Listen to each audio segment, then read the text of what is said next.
अध्यक्ष महोदय धन्यवाद। अध्यक्ष महोदय, माझ्या मतदारसंघात 20 तारखेला परवाच्या दिवशी एकदम गंभीर घटना घडली।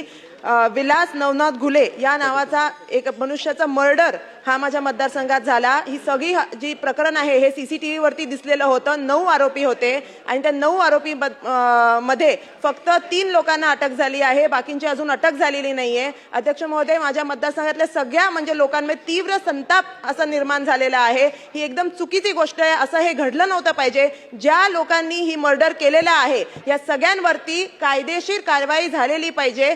ज्या लोकांनी म्हणजे आतापर्यंत ज्या माणसांनी स्टॅबिंग केलेलं आहे त्याला अजून पकडल्या गेलेलं नाहीये। अध्यक्ष महोदय, लोकांमध्ये एकदम म्हणजे नाराजी झालेली आहे। केस पोलीस स्टेशनला खूप लोक आता जमलेले आहे। आताच्या वेळेस ते अजून जी बॉडी आहे त्याचा अजून त्यांनी पोस्टमॉर्टम झाल्यानंतर अजून अंत्यसंस्कार त्याच्यावरती केलेले नाहीयेत। एकदम गंभीर घटना आहे। मी शासनाला इकडे सगळे जे मंत्री उपस्थित आहेत सगळ्यांना विनंती करते की कायदेशीर प्रक्रियेने ज्या लोकांनी ही घटना घडलेली आहे, ज्यांनी मर्डर केलाय त्यांना बरोबर पकडून त्यांच्यावर तीव्र कारवाई केली पाहिजे, त्यांना अटक केली पाहिजे आणि कोणीही ह्याच्यातून सुटले नाही पाहिजे। कोणीही असं त्यांना अटक झाली पाहिजे ही मी शासनाला इकडे एकदम मनापासून गंभीरपणे इकडे विनंती करते। धन्यवाद।